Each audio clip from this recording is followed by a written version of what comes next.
नमस्कार, आप देख रहे हो उत्तर प्रदेश टाइम्स। मुहर्रम महीने के 10 तारीख को ताजिए निकाले जाते हैं और इमाम हुसैन के साथ उनके 72 साथियों को शहादत दी गई थी, भूखे प्यासे मारा गया था। इसी के उसमें उनके अनुयायी, उनके फॉलोअर्स ताजिए निकालते हैं और गम मनाते हैं, अशूरा भी कहा जाता है। आप देख सकते हैं कि हमारे पीछे ताजिए निकल रहे हैं और साथ के साथ यहाँ उस धर्म को मानने वाले काफ़ी अनुयायी भी हैं। क्यों मनाया जाता है? ये आज हमारे तीसरे इमाम हुसैन अलैहिस्सलाम की शहादत उनके 71 साथियों के साथ करबला में हुई थी, इराक़ में। तो उनके गम में आज ये जो है यौम आशूरा, यानी यौम आशूरा का मतलब 10वीं तारीख को मुहर्रम की यौम आशूरा मनाया जाता है। साथ के साथ मैं ये भी जानना चाहूँगी, इसमें छोटे छोटे बच्चे भी हैं, भूखे प्यासे सब लोग हैं, तो कोई ना कोई पेशेंट भी होगा, डायबिटीज भी होगा, तो इसमें क्या वो लोग खा पी सकते हैं? किसी के लिए ज़ोर ज़बरदस्ती नहीं है, जो चाहे वो खा पी सकता है। लेकिन वैसे आज हम लोग फ़ाका रखते हैं। फ़ाके से मतलब है कि आज के दिन हम खाना पीना तर्क करते हैं। लेकिन जो बीमार हैं, जो डायबिटिक हैं, उनके लिए कोई वो नहीं है, कोई पाबंदी नहीं है, वो खा पी सकते हैं। इसमें रंगों का भी महत्व है कि कोई ब्राइट कलर के कपड़े ना पहने, सिर्फ काले ही कलर के कपड़े पहनने। देखिए, काला कलर जो है वो शोक का कलर है, इसलिए हम लोग सभी कोशिश ये करते हैं कि सब काले कपड़े पहने। और रेड कलर हमारे लिए बिल्कुल प्रोहिबिटेड है मुहर्रम में। हमारी औरतें, हमारी बीवी, हमारे बच्चे, कोई भी जो है कलरफुल पोशाक में नहीं दिखाई देंगे, सब काले या हरे लिबास में होंगे। आप ताजी को लेके बताएंगे कि इस बार ताजी कितने फिट के बनाया गया है, प्रशासन ने क्या सीमा तय की? नहीं, प्रशासन के अकॉर्डिंग और उनकी गाइडलाइन के अकॉर्डिंग ही हम लोगों ने जो ताज़िया है उसको अंडरलाइन रखा है। कहीं बिजली के तार या कहीं कोई ऐसी बात ना हो, कोई हादसा ना हो जाए, तो अंडर कंट्रोल है सब चीज़ें। और एडमिनिस्ट्रेशन हमें पूरा सहयोग कर रहा है, हम एडमिनिस्ट्रेशन के साथ पूरा सहयोग कर रहे हैं। तो किसी तरह की कोई समस्या नहीं है हमारे यहाँ। यहाँ बड़ा वेल डिसिप्लिन्ड जो है ये ताज़ियादारी होती है। और अब सेक्टर 50 जो है हमारा इमाम बारगाह, वहाँ पे अब हमारे वहाँ से जाके ये ताज़िए ठंडे हो जाएंगे। आप देख सकते हैं कि किस तरीके से यहाँ पे महिलाएं भी मुहर्रम में शामिल हैं, साथ के साथ छोटे छोटे बच्चे हैं, कुछ बच्चे गोदी में भी हैं। इस गर्मी के माहौल में सभी शामिल हुए हैं। कहीं ना कहीं सब इस ताजिया है जो उसको निकाल रहे हैं और साथ के साथ मुहर्रम में शामिल हो रहे हैं। तो मौला इमाम हुसैन शहीद हुए थे इसलिए मनाया जाता है। मैं आपसे जानना चाहूँगी, इस बार जो जंजीरी मातम है वो नहीं मनाया जा रहा है, क्या सही है? नहीं मनाया जा रहा है, यहाँ पे नहीं है, कश्मीरी गेट पे हुआ है, वहाँ पे, यहाँ नहीं हुआ है बस। हाँ। कई लोगों का मानना है कि जंजीरी मातम ना मना के कोई ब्लड डोनेट कर दिया जाए, जिससे लोगों की ज़िंदगी। ऐसा है, जंजीर का मातम और इमाम हुसैन के नाम पे जितना डोनेट यहाँ से इस्लाम से होता है और शायद किसी के नाम पे नहीं होता है। और जंजीर का मातम हम ये बहा के बताते हैं कि इस्लाम में अपना खून देना वाजिब है, किसी का खून लेना वाजिब नहीं है। और इमाम हुसैन की यादगार है कि हम उनके बताते हैं कि वो उनको किस तरह से शहीद किया गया। तो उन्होंने हक़ की लड़ाई लड़ी थी, हक़ और बातिल की। आज जो इंसानियत कायम है वो इमाम हुसैन की बदौलत कायम है। इतनी गर्मी का माहौल है, उसके बावजूद भी छोटे छोटे बच्चे भी आए हैं, भूखे हैं, प्यासे, तो क्या उन्हें जैसे अगर उन्हें खिलाया जाए तो खिला देना चाहिए? नहीं, बच्चे हम लोग पानी का सबील करते हैं, उसमें उनके नाम पे सबील पानी पिलाते हैं। जो लोग अगर फाका नहीं रख पाते हैं तो वो बाकायदा ये तबर्रुक के तौर पे उनके सबील से पानी को तोड़ सकते हैं, फाके को अपने। ऐसा कोई नहीं है, लेकिन हाँ, आप अगर फाका रखते हैं शाम तक तो ज़्यादा सवाब है, ज़्यादा सवाब है। और ये जो 2 महीने 10 दिन तक मनाया जाता है, जैसे कि जो आज 10वां दिन है, इसी दिन ताजिए निकाले जाते हैं, इसके बाकी जो अलावा दिन है उस दिन क्या क्या किया जाता है? उस दिन उनके बाद उनकी जो बच्चे थे उनको कैद कर लिया गया था। उनके बच्चों के भूखे प्यासे, उनके पर जुल्म की इतनी इंतहा ढाई गई थी, तो वो चाहते थे कि ये इमाम हुसैन की जो लड़ाई थी हक़ और बातिल की, उसको छुपा दिया जाए। तो ये बीवियों ने उनके जगह जगह पे वो तकरीर करके ये बताती हुई गई कि ये जो मेरा भाई था वो रसूल का नवासा था, इसको 3 रोज़ का भूखा प्यासा शहीद किया गया है। ये सभी धर्म को हम संदेश देते हैं कि किसी भी धर्म में अगर इंसानियत नहीं है तो वो धर्म बेकार है। तो हमारा पैगाम यही होता है कि हमारे इस्लाम में यही दिया गया है कि अगर आपको नमाज को वाजिब दी गई है, अगर कोई बंदा डूब रहा है पानी के लिए और नमाज का वक्त इतना सा बचा है, तो पहले इंसान को बचाओ, नमाज बाद में आप कज़ा पढ़ो। हम लब्बैक या हुसैन का मना रहे हैं, जिसमें से उनके साथ 72 लोग शहीद हुए थे। आप पहली बार आए हैं? नहीं, कब से आ रहे हैं आप? मैं यहाँ बचपन से।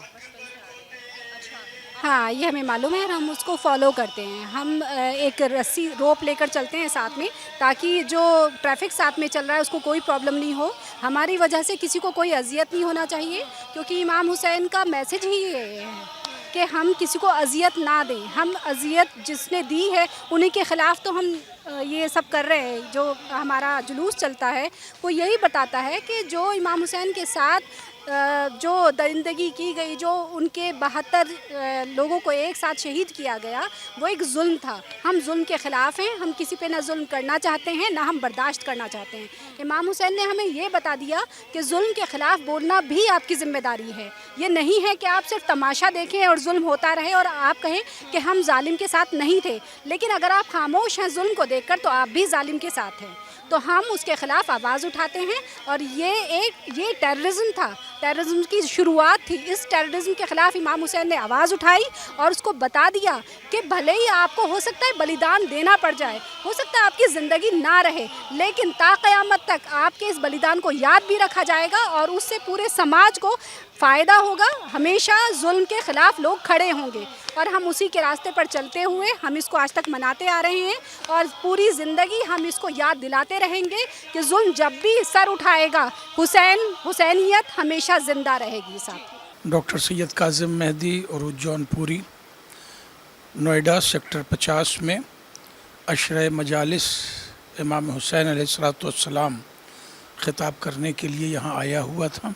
ये जुलूस आशूरा इमाम हुसैन अलैहिस्सलाम चल के सेक्टर 50 अज़ा खाना और मस्जिद तक आता है। ये जुलूस इमाम हुसैन अलैहिस्सलाम का आशूरा के दिन पूरी दुनिया में निकाला जाता है। हर जगह इमाम हुसैन की याद मनाई जाती है। इमाम हुसैन अलैहिस्सलाम ने इंसानियत के लिए जो क़ुरबानी दी, यही वजह है कि दुनिया की हर कौम इमाम हुसैन अलैहिस्सलाम को याद करती है। महात्मा गांधी जी ने भी इमाम हुसैन को याद किया और जब उन्होंने नमक आंदोलन किया था तो अपने साथ 72 आदमी लेके चले थे और ये उन्होंने कहा था कि ये स्पिरिट मुझे हज़रत इमाम हुसैन अलैहिस्सलाम से मिली। भारत की कोकिला कही जाती थी सरोजनी नायडू, उन्होंने भी ये बात कही कि मैं चाहती हूँ कि एक ऐसा गीत इमाम हुसैन के लिए पढ़ूँ कि जिससे सारी दुनिया को इमाम हुसैन की अहिंसा का पैगाम पहुँचाया जा सके। इमाम हुसैन अलैहिस्सलाम एक आलमी हैसियत रखने वाले हज़रत रसालत मआब जो मुसलमानों के प्रॉफिट हैं उनके नवासे थे और उन्होंने यजीद के ख़िलाफ़ सदाए इनकलाब बुलंद की थी। यजीद दीन के नाम पर बेदीनी फैला रहा था, अत्याचार कर रहा था, जुल्म कर रहा था, हर तरह का नाजायज़ कर रहा था। इमाम हुसैन अलैहिस्सलाम उठ खड़े और हुए और उन्होंने ये कहा कि हम ह्यूमैनिटी को, मानवता को कत्ल नहीं होने देंगे, ख़ुद कत्ल हो जाएंगे। और इमाम हुसैन ख़ुद कत्ल हो गए मगर उन्होंने मानवता को कत्ल नहीं होने दिया। ये जो सालों से मनाया जा रहा है, कई सालों से, लेकिन इसमें जो महिलाएं हैं, बच्चे हैं, वो भी शामिल होते हैं। तो आप जो दिन भर ये महिलाएं हैं भूखी प्यासी रहती हैं, तो इसमें इस दौरान अगर किसी को चक्कर आ जाए, कुछ इमरजेंसी हो जाए मेडिकल, तो क्या वो खा पी सकती हैं? देखिए, ये रोज़ा नहीं है, ये फाका है। चूँकि इमाम हुसैन अलैहिस्सलाम ख़ुद और उनके औरतें, बच्चे, यहाँ तक के 6 महीने का उनका बच्चा अली असगर भी 3 दिन का भूखा प्यासा था। 3 दिन तक उसे माँ भी दूध नहीं पिला सकी, क्योंकि भूख प्यास से माँ भी फीड नहीं कर सकती थी। वो भूखा भी था और प्यासा भी था। और इमाम हुसैन अलैहिस्सलाम ने यजीद की फ़ौज से ये कहा कि भाई इसे तुम थोड़ा सा पानी पिला दो, ये बच्चा तो ज़िंदा हो जाए। मगर उन्होंने इमाम हुसैन के बच्चे अली असगर को भी पानी नहीं दिया। उसी की याद में हम लोग आज के दिन फाका करते हैं। तो अगर जुलूस में कोई है और मातम व नौहा कर रहा है तो कोई ममानियत नहीं है कि अगर उसे चक्कर आता है तो वो 2 घूंट पानी पी सकता है, कोई ममानियत नहीं है। इसीलिए सबीलें भी इमाम हुसैन के नाम से लगाई जाती हैं। मगर ये है कि हर आदमी अपनी इच्छा अनुसार ही नहीं पीता है, उस पर कोई पाबंदी नहीं लगाई गई है, इच्छा अनुसार नहीं पीता। कि जब इमाम हुसैन के छोटे छोटे बच्चे प्यासे थे तो एक दिन हम भी फास्टिंग करेंगे। इस बार जुलूस में जंजीरी मातम पे रोक लगाई गई। कई लोगों का मानना ये है कि जंजीरी मातम होने की बजाय ब्लड डोनेट कर दिया जाए, जिससे कि लोगों दूसरे लोग हैं उन्हें कहीं ना कहीं इसका फ़ायदा पहुंचेगा। देखिए, ब्लड डोनेशन के हमारी शिया कौम कैंप लगाती है। जंजीर के मातम से जो ब्लड निकलता है वो ब्लड डोनेट नहीं किया जा सकता, वो स्किन का ब्लड होता है, और जो डोनेट किया जाता है वो वेन का ब्लड होता है। हमारे बच्चे जो जंजीरी मातम कर रहे हैं, अभी उनसे लिया जाए तो वो डोनेट भी करने की हिम्मत रखते हैं। हम जंजीरी मातम सिर्फ इसलिए करते हैं, पुरसा देने के लिए, गम बताने के लिए कि किस तरह का उनके ऊपर जुल्म हुआ, ये बात है। वरना ऐसी कोई बात नहीं है, हमारे बच्चे ब्लड डोनेट करते हैं। महीने के 90 दिन तक यहाँ पे सब कुछ ठीक था। यहाँ पे अब आप देख सकते हैं जो कि करबला है वो किस तरह से उजड़ चुका है, यहाँ सब कुछ बिखर गया है और अब यहाँ मातम मनाया जा रहा है। ठीक उसी तरह से करबला बनाया गया है, उसकी प्रतिलिपि बनाई गई है जिस तरह से इमाम हुसैन का इराक़ में करबला है। आप देख सकते हैं ये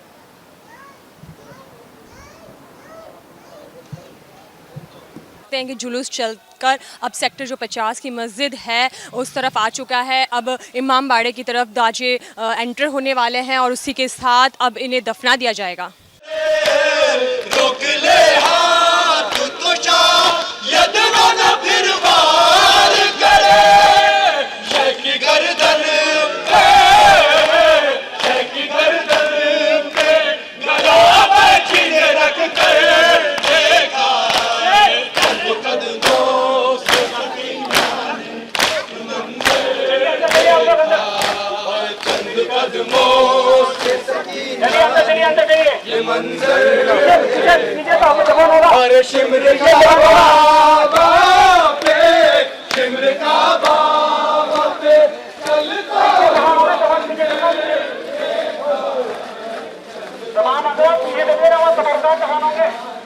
आपने देखा कि किस तरह से यहाँ पे जुलूस में महिलाएं, बच्चे, बड़े, बूढ़े सभी शामिल है। साथ के साथ जुलूस में सभी लोग मातम मना रहे हैं और इसके साथ ही महिलाओं ने बताया कि ये क्यों मुहर्रम मनाया जाता है और किसी को भी कोई भी परेशानी नहीं है। और इसके बाद जो जितने भी रूल्स हैं उनको फॉलो किया जा रहा है, कहीं पे भी कोई भी ट्रैफिक जाम नहीं है। साथ के साथ सभी नियमों का पालन किया गया है, प्रशासन व्यवस्था भी सुचारू है।